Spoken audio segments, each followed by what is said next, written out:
but I always say like I was born into the system. And what I mean by that was social services were there from the day that I was born, because my mum had also come through the care system herself. My mum also had her own set of issues, single parent with 4 children, which meant that she needed a social worker to support her. So yeah, so because of my mum's own growing up and life's growing up and her experiences, it probably meant that she weren't able to give me the same sort of love, care, and nurture that I needed as a child to be able to grow up and develop. So yeah, so my life was a little bit chaotic as a young child.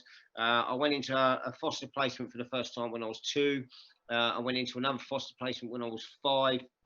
My mum kind of had quite a well, just a not very nice boyfriend, really, that sort of like had a big impact on me and my siblings. He ended up going to prison, and my life just kind of like it just wasn't very settled. And what happened was, as I started to get a little bit older, I started to rebel against my mum and my world that I was kind of living in.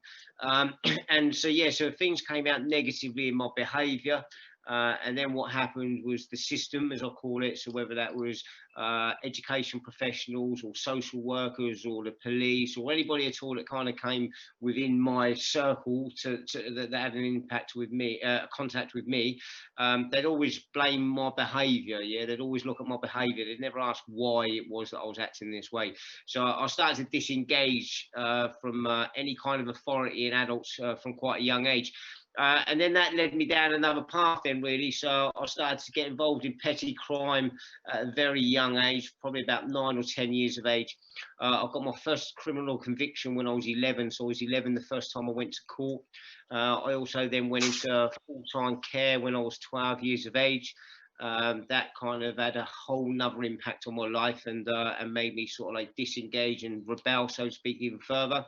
And my criminal behaviour and other chaotic behaviours increased. And I ended up then getting my first custodial sentence when I was 14.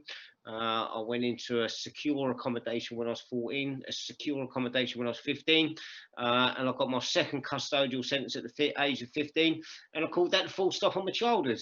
So that was it in a nutshell, really.